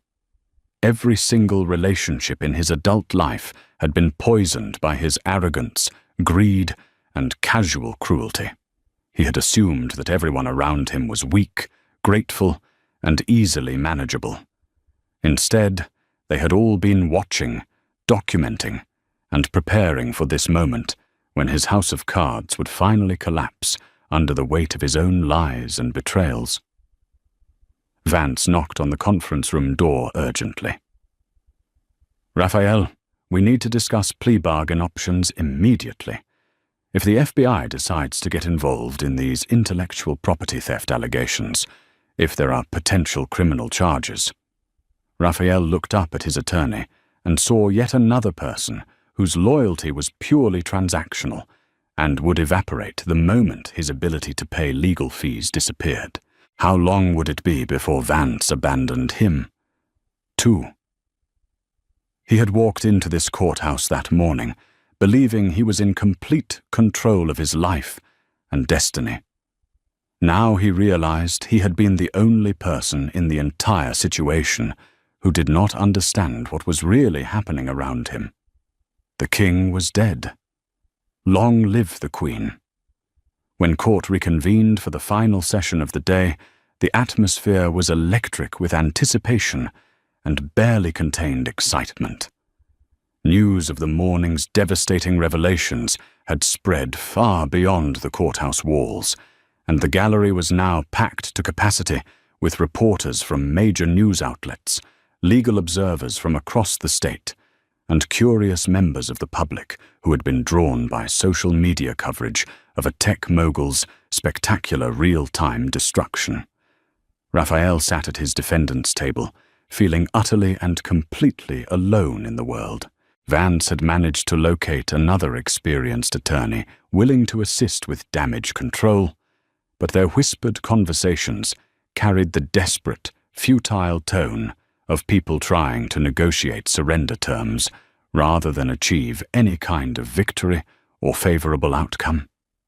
Across the narrow aisle that might as well have been an ocean, Estelle sat with quiet confidence beside Clara Dubois and a small team of legal advisors. She looked serene and peaceful, almost radiant, as if an enormous weight had finally been lifted from her shoulders after years of carrying it alone. The contrast with Raphael's obvious distress and isolation was stark and noted by every single observer in the packed courtroom. Judge Ramirez called the court to order, with unusual formality that suggested she understood the historical significance of the case she was about to decide. Before we proceed with closing arguments, I understand there are additional materials that need to be submitted to the court for consideration. Clara Dubois stood with the confident bearing of an attorney who knew she held every winning card. Yes, Your Honor. We have audio recordings provided by Miss Isabella Monet, documenting numerous explicit admissions by Mr. Torres regarding his systematic appropriation of Mrs. Gray's intellectual property, as well as his deliberate plans to minimize her recognition and compensation. Raphael watched in numb horror as his most private and intimate conversations were prepared for public consumption. His voice would soon fill the courtroom, casual and careless, as he spoke to Isabella about the woman he had promised to love and honor. The supreme irony is that Estelle could have been a tech industry CEO herself if she had not wasted her considerable intelligence and talent on raising our family and supporting my career. But that situation worked out perfectly for me. I got access to her revolutionary innovations and her complete, unquestioning dedication. Another devastating clip followed. Estelle thinks marriage is supposed to be about true partnership and mutual support. But successful business is really about winning at any cost. I took whatever I needed to succeed, and she was too trusting and naive to stop me. And most damaging of all, I have spent so many years convincing everyone, including myself sometimes, that I am the technical genius behind Apex's success. But late at night, when I'm honest with myself, I know the absolute truth. Everything valuable and innovative came directly from her brilliant mind. Each recording hit the courtroom like a physical blow. Raphael could see the obvious disgust on Judge Ramirez's face, the satisfaction and vindication on Estelle's legal team, and the frantic note-taking by reporters who sensed they were witnessing a career-making story unfold in real time. Furthermore, Your Honor, Dubois continued relentlessly, Miss Monet has provided extensive documentation showing that Mr. Torres has been systematically and deliberately excluding Mrs. Gray from all company historical records, including commissioning an official biography that completely erases her fundamental contributions to Apex's founding and development. The biography manuscript was formally entered as evidence, and its glowing portrayal of Raphael as a solo genius made his systematic erasure of Estelle's role even more damning and inexcusable in the eyes of the court. Vance rose for his closing argument, but his heart clearly was not in the effort. What could he possibly say at this point? That his client was fundamentally an honest man who had simply forgotten to credit his wife for creating the technology that made him wealthy and famous. That 20 years of systematic lies and deliberate deception were just an innocent oversight. Your Honor, Vance said weakly, his voice lacking any of its usual courtroom authority.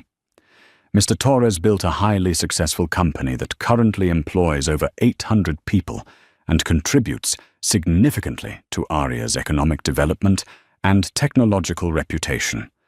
Whatever the disputed origins of the core technology, his leadership abilities and business expertise created substantial value for employees, investors, and the broader community.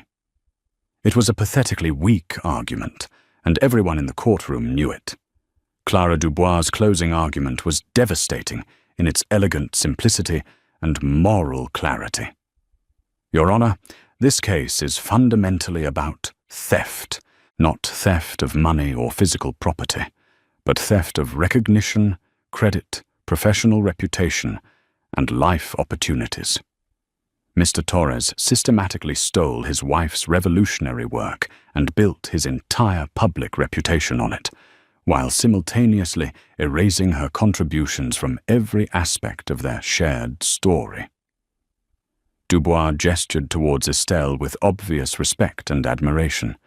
Mrs. Gray did not seek recognition or credit for 20 years because she believed deeply in partnership, in family, and in supporting her husband's dreams and ambitions. She was repaid for that selfless loyalty with betrayal, public humiliation, abandonment, and a calculated attempt to write her completely out of the history she helped create. But this case is also about justice delayed, not justice denied. Mrs. Gray's brilliant work created apex dynamics from nothing. Her continued secret contributions sustained its technological leadership and market success. Her intellect and innovation deserve recognition and acknowledgement, not systematic erasure and denial.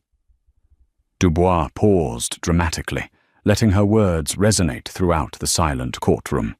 Your Honor, we ask not just for fair division of marital assets, but for complete restoration of stolen credit and recognition. Mrs. Gray should be acknowledged as the true founder and primary technological innovator behind Apex Dynamics. Judge Ramirez retired to her chambers to consider her decision, while the courtroom buzzed with nervous energy and excited speculation. Raphael sat in complete silence, watching Estelle accept congratulations and support from the growing crowd of people who had appeared throughout the day. Former university colleagues, technology industry professionals, and other women in tech who saw her case as a powerful symbol of something much larger than a single divorce proceeding. 45 minutes felt like an eternity before Judge Ramirez returned to the bench, her expression grave and absolutely determined.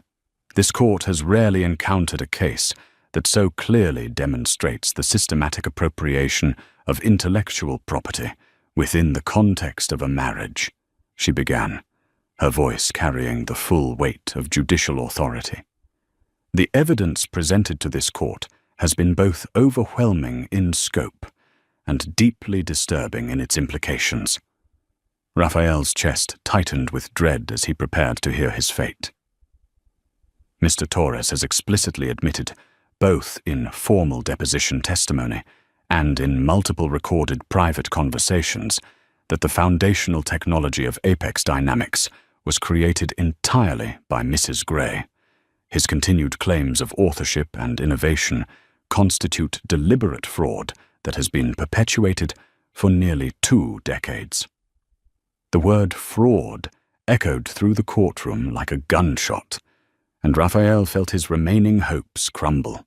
Furthermore, the extensive evidence demonstrates a clear pattern of emotional manipulation and financial abuse designed to systematically diminish Mrs. Gray's sense of personal worth and her legitimate claims to recognition for her groundbreaking work. Judge Ramirez looked directly at Raphael with an expression of obvious disapproval and moral judgment. This court finds that Apex Dynamics was built entirely on revolutionary technology, developed solely by Estelle Gray, appropriated without her informed consent or any form of fair compensation, and commercialized through systematic deception and historical revisionism. Raphael felt the last foundations of his world completely disintegrate. Therefore, this court awards Mrs. Gray 70% ownership of Apex Dynamics with full authority to determine company leadership, strategic direction, and operational management. Mr. Torres will retain 20% ownership as partial compensation for his marketing and business development contributions during the company's growth phase. The remaining 10% will be held in trust for their minor children until they reach the age of 25. 70%. Estelle would now control his company, his life's work, his entire professional identity and legacy.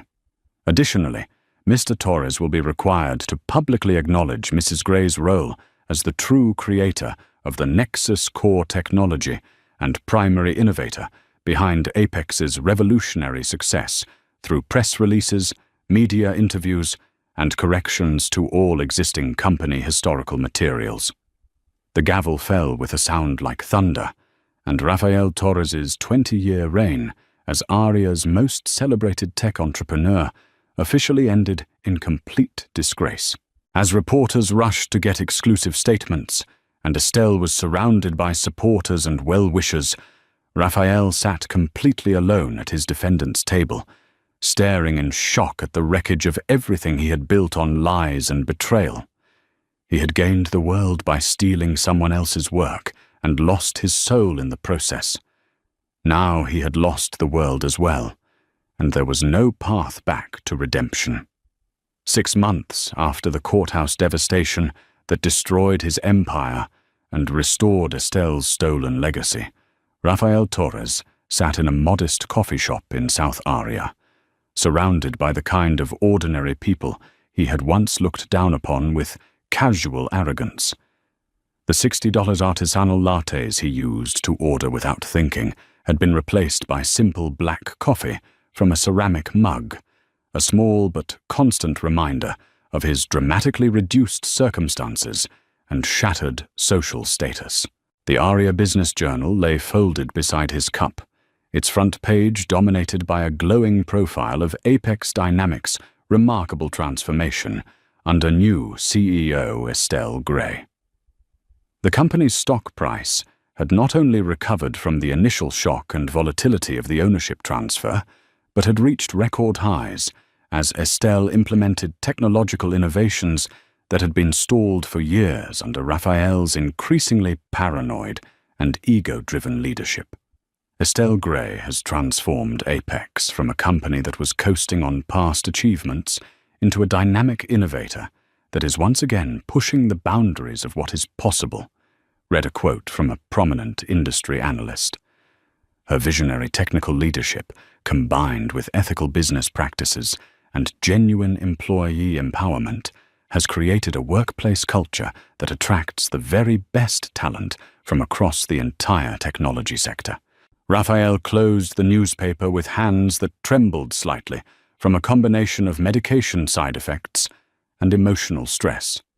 The woman he had systematically dismissed as a boring suburban housewife was now being celebrated as one of Aria's most visionary business leaders and technology innovators. Tech industry magazines featured her on their covers with headlines about the stolen genius finally getting her due. Universities across the country invited her to deliver keynote speeches about innovation, perseverance, and overcoming systemic discrimination. The professional recognition and respect he had craved and pursued for decades was now flowing to her in overwhelming abundance. His phone buzzed with a text message from his current attorney, his third since the divorce proceedings, as legal fees had forced him to continually downgrade to cheaper representation. The criminal investigation into Apex's business practices under his leadership had been quietly dropped due to insufficient evidence of intentional wrongdoing. But the civil lawsuits from former employees who claimed wrongful termination and discrimination were mounting steadily. His 20% ownership stake in the company, which had initially seemed like a devastating punishment, was now his only reliable source of income as legal fees and settlement costs consumed his remaining liquid assets. The coffee shop door chimed softly, and Rafael looked up to see Sophia walking toward his table with the measured gait of someone fulfilling an obligation rather than seeking connection. His 17-year-old daughter met him here every few weeks for these carefully scheduled visits that felt more like charity work than genuine family time.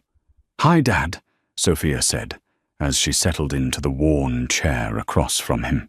At 17, she had grown into a remarkably poised and intelligent young woman who looked increasingly like her mother with each passing month. She was headed to Stanford University in the fall on a full academic scholarship, her future bright with limitless possibilities and opportunities. "How are you holding up?" she asked, and Raphael could hear the careful politeness in her voice that had completely replaced their once natural and easy affection. "I am managing to get by," he replied, though they both understood it was barely true. His clinical depression had deepened significantly over the months as the full scope of his losses became impossible to ignore. Not just the money and professional status and public recognition, but the meaningful relationships that had once given his life purpose and joy. "Mum wanted me to tell you about the new scholarship program she is launching," Sophia said, with obvious pride in her mother's achievements. "The Estelle Gray Foundation for Women in Technology. It is going to fund complete college educations for girls from low-income families who want to pursue computer science and engineering careers."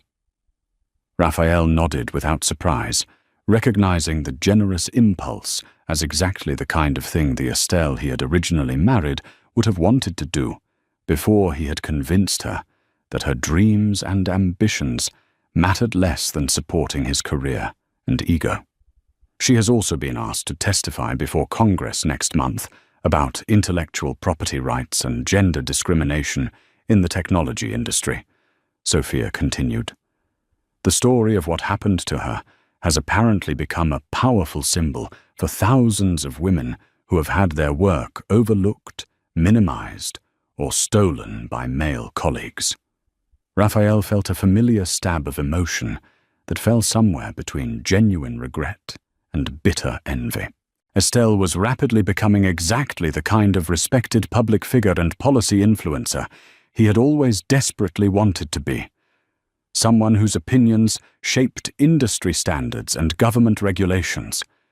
Someone whose personal story inspired meaningful social change. "How is your mother doing personally?" Raphael asked quietly, dreading but needing to hear the answer. Sophia studied her father's face carefully before responding. "She is genuinely happy, Dad. Really, truly happy in a way I had never seen before. She wakes up every morning excited about her work and the positive impact she is making. She is also in a serious relationship now with Dr. Julian Alves, a computer science professor at ATU who knew her back in graduate school. He treats her like she is the most brilliant person he has ever met, instead of trying to diminish her to make himself feel more important." The information about Estelle's new relationship twisted in Raphael's chest like a knife being slowly turned. She had not just moved on and recovered from their marriage. She had found someone who genuinely appreciated and celebrated her intelligence and achievements. Someone who did not need to steal her accomplishments to feel worthy of being her partner. "Dad," Sophia said, with the careful tone of someone who had been rehearsing a difficult conversation. "I know you are hurting and struggling right now, but you have to understand that what you did to Mum was not just unfair or inconsiderate. It was systematically devastating to her sense of self-worth and professional identity. You made her believe she was worthless while building your entire public success on her revolutionary work." Raphael wanted desperately to argue, to defend his choices and actions, but the months of forced solitude and therapy had gradually stripped away most of his protective delusions and self-justifications. "I know what I did was wrong," he whispered. "Do you really, though?" Sophia leaned forward with an intensity that reminded him powerfully of her mother at that age. "Because I still hear you talking about what happened to you, not what you did to her. You lost your company because you systematically stole credit for her brilliant work for 20 years. You lost your family because you chose a younger woman over the people who genuinely loved and supported you. You lost your reputation because you built it entirely on lies and betrayal. Each word hit Raphael like a physical blow, because they were undeniably, painfully true. "I made terrible mistakes," Raphael said weakly, grasping for some way to minimize his culpability. "Dad, they were not mistakes. They were deliberate choices that you made every single day for 20 years. Every morning you chose to take credit for Mum's revolutionary work. You chose to make her feel small and worthless so you could feel important and successful.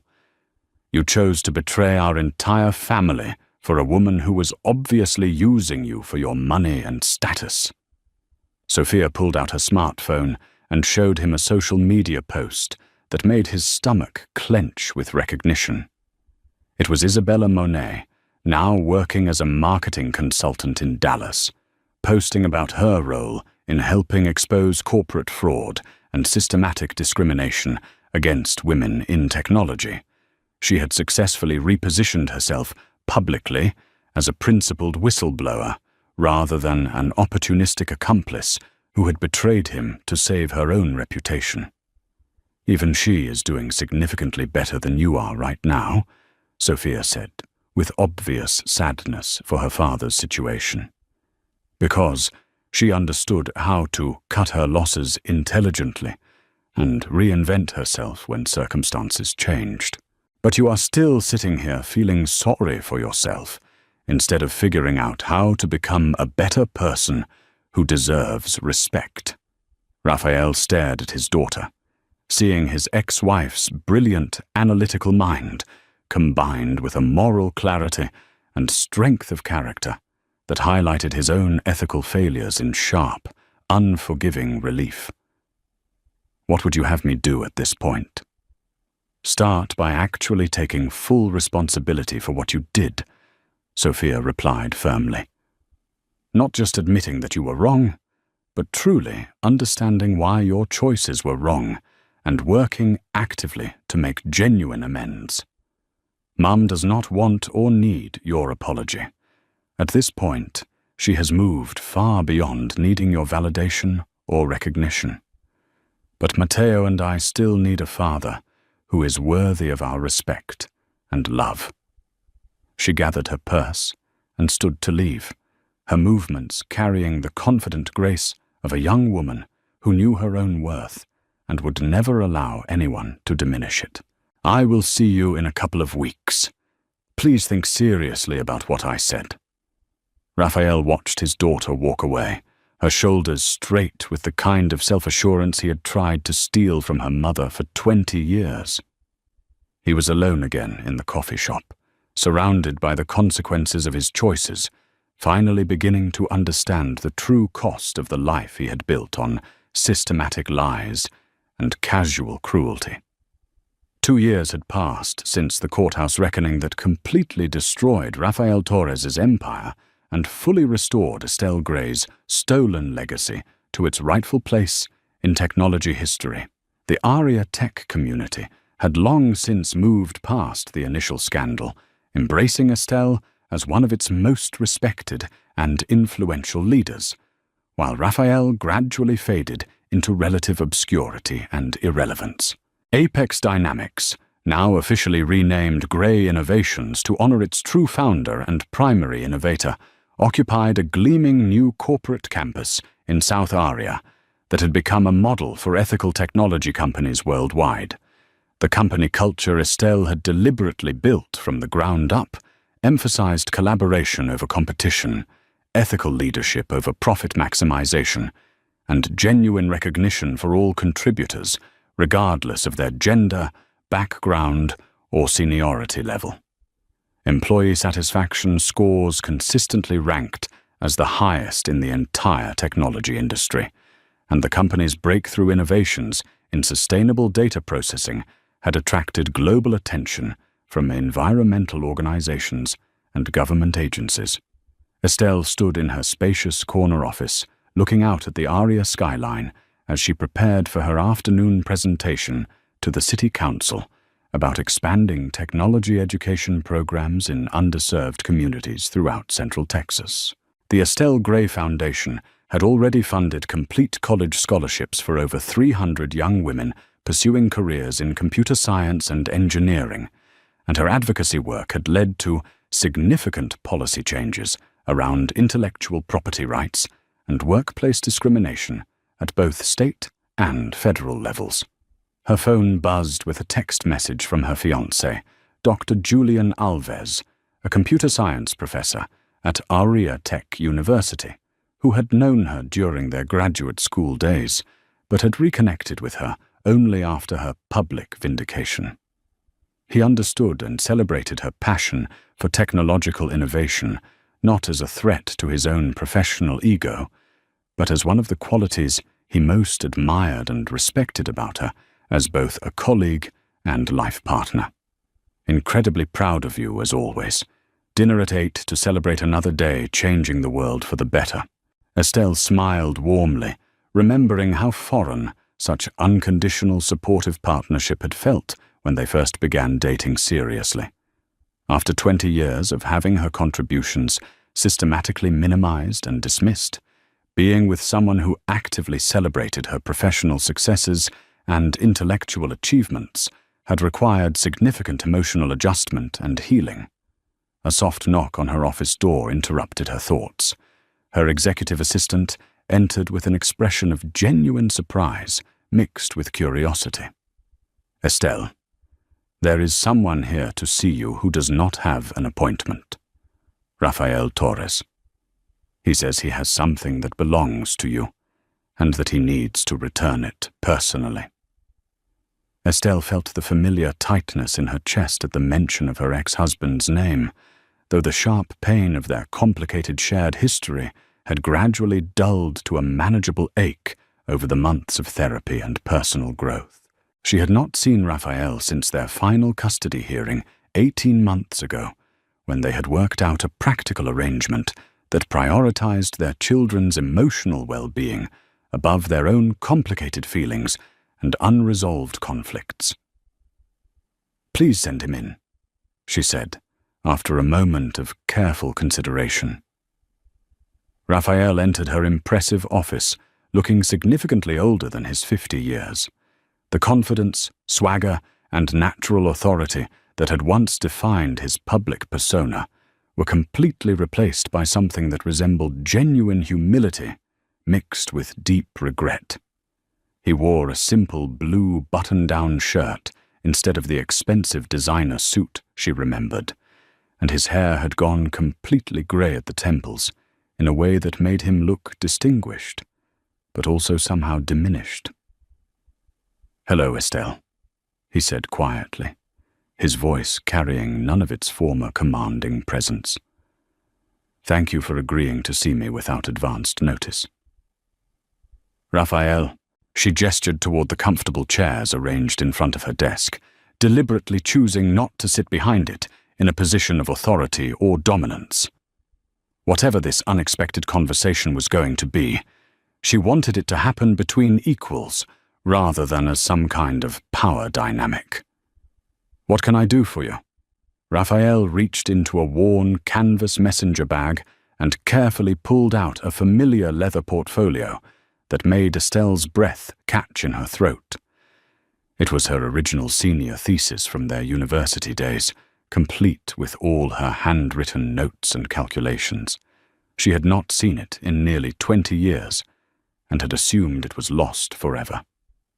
"I found this in storage while I was cleaning out my apartment," he said, placing it gently on the coffee table between them with obvious reverence. "It belongs to you. It always belonged to you, and I should have returned it years ago." Estelle opened the portfolio carefully, seeing her younger self's passionate handwriting, filling page after page with revolutionary ideas and elegant solutions that had ultimately transformed both their lives in ways neither could have predicted. The margins were filled with excited notes and complex calculations, the work of a brilliant young mind exploring uncharted intellectual territory with pure joy and determination. "Why are you bringing this to me now?" she asked, genuinely curious about his motivations. Rafael settled back in his chair, his hands folded in his lap, in a gesture of complete openness and vulnerability. Because I have spent the past 2 years in intensive therapy, working to understand how I became someone capable of systematically erasing the person I once loved most in the entire world. My therapist helped me finally see that I was not just taking credit for your work. I was attempting to steal your identity and achievements to compensate for my own deep insecurities and feelings of intellectual inadequacy. He looked directly at her for the first time since entering the office, and she was surprised to see genuine tears forming in his eyes. I was threatened by your brilliance, Estelle. I always had been, even back in college. You could see elegant solutions to problems that completely baffled me.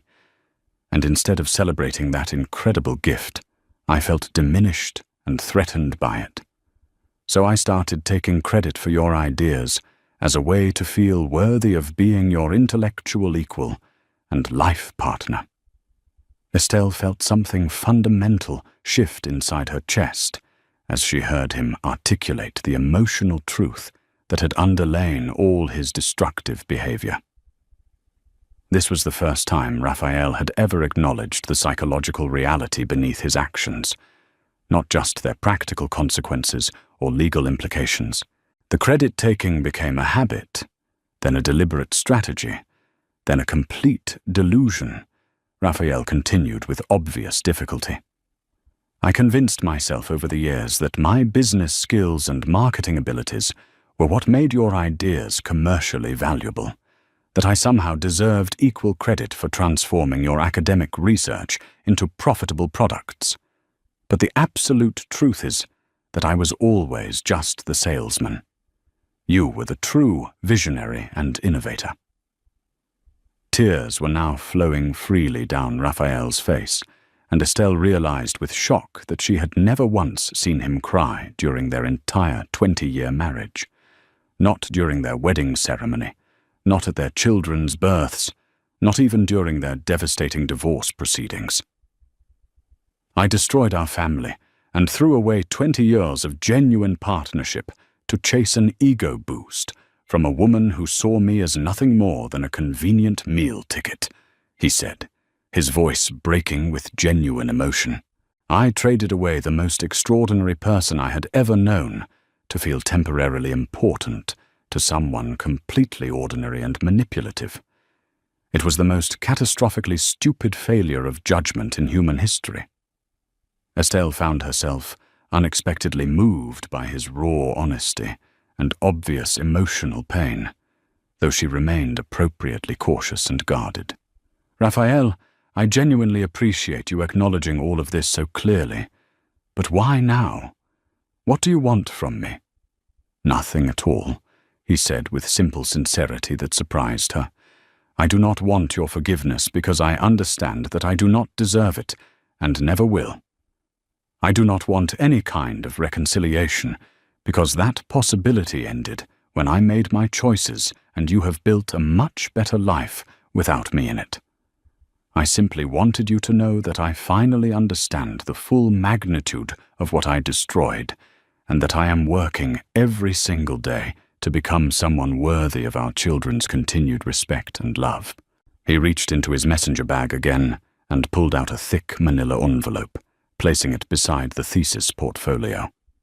This is a complete public statement detailing my appropriation and theft of your work, written entirely in my own words for release to any media outlets or industry publications you choose to use it with. I am also formally donating my remaining shares in Grey Innovations to your foundation's scholarship program. Estelle stared at the envelope in genuine surprise. Raphael, those shares are worth several $1 million at current market value. That represents your entire retirement security and financial future. I will figure out some other way to support myself, he said, with a self-deprecating smile that reminded her briefly of the young man she had once fallen in love with. Maybe I can become a more honest salesman for someone else's legitimate innovations and ideas. Those shares should go toward helping other women avoid what happened to you." They sat in comfortable silence for several minutes, the weight of 25 years of shared history settling between them like a familiar presence. Estelle looked carefully at the man she had once loved with complete trust and devotion, seeing perhaps for the first time the person he might have become if fear, insecurity, and toxic masculinity had not poisoned his character and judgment. "How are Sophia and Matteo doing?" she asked finally, genuinely interested in his relationship with their children. Raphael's expression brightened noticeably for the first time during their conversation. "They are both absolutely incredible young people. Sophia is thriving at Stanford. She is studying computer science and artificial intelligence, following directly in her mother's brilliant footsteps. Matteo has been accepted to several top engineering programs and will probably end up at MIT or Caltech. They are both ethical, accomplished, intellectually curious people despite having me as their father." "They had you as their father, too," Estelle corrected gently but firmly. "You made terrible, destructive choices that hurt our entire family, Raphael. But you were not entirely a terrible father to them. They remember and value the good parts of their relationship with you as well." Raphael looked genuinely surprised by her unexpected kindness and generosity. "You do not have to say that to make me feel better about my failures. I am not saying it to make you feel better. I am saying it because it is objectively true, and because Sophia and Matteo need to know that their father is genuinely capable of growth and positive change." Estelle closed her thesis portfolio carefully. "What are your plans for the future?" "I am working as a business strategy consultant for small startup companies, helping them with marketing plans and investor relations. It is honest work that makes good use of my actual skills, and I am reasonably good at it when I am not trying to take credit for other people's technical innovations." Raphael stood to leave, moving toward the door with obvious reluctance. "I hope that someday our children will be genuinely proud to introduce me as their father, rather than embarrassed by my past behavior and choices." He paused at the office door and turned back to face her one final time. "Estelle, for whatever it is worth, after everything I put you through, seeing what you have built here, the leader you have become, the respect and recognition you have earned, it represents everything you deserved 20 years ago and should have had all along. I am genuinely happy that you finally have the professional success and public acknowledgement that was always rightfully yours." After Raphael left, Estelle sat alone in her office for a long time, processing the unexpected encounter and its emotional implications. The man who had systematically betrayed and abandoned her was clearly not the same person who had just walked into her office with genuine remorse and a desire to make whatever amends were possible. The change seemed authentic and deeply rooted, born from serious self-examination rather than strategic positioning or manipulation. She opened her laptop and began typing a careful email to Sophia and Matteo, letting them know about their father's visit and sharing her honest belief that he was working seriously to become someone worthy of their continued relationship and respect. Outside her office windows, Aria's skyline stretched toward the horizon, a city built on innovation, determination, and the kind of resilience that allows people and communities to reinvent themselves when circumstances demanded. Estelle Grey had not just reclaimed her stolen legacy and built something even greater from its foundation. She had demonstrated that redemption and positive change were possible for anyone willing to do the difficult work of honest self-examination and genuine accountability. But perhaps more importantly, she had shown that truth has a way of emerging no matter how deeply it is buried. that justice delayed is not always justice denied, and that the quiet strength of those who build, rather than simply boast, will ultimately be recognized and celebrated by history. In the end, Estelle Grey had not just won her legal case or reclaimed her professional reputation. She had won something far more valuable and lasting: the restoration of her own voice and the absolute assurance that it would never again be silenced, minimized, or stolen by anyone. This incredible true story gets more shocking with every twist. If you're curious to see how far this man's world crumbles and what his ex-wife was really planning all along, you'll want to hear every detail. And if this story resonates with you, I'd love to know your thoughts in the comments below. Now, let's dive into Chapter 1, The Arrogant King.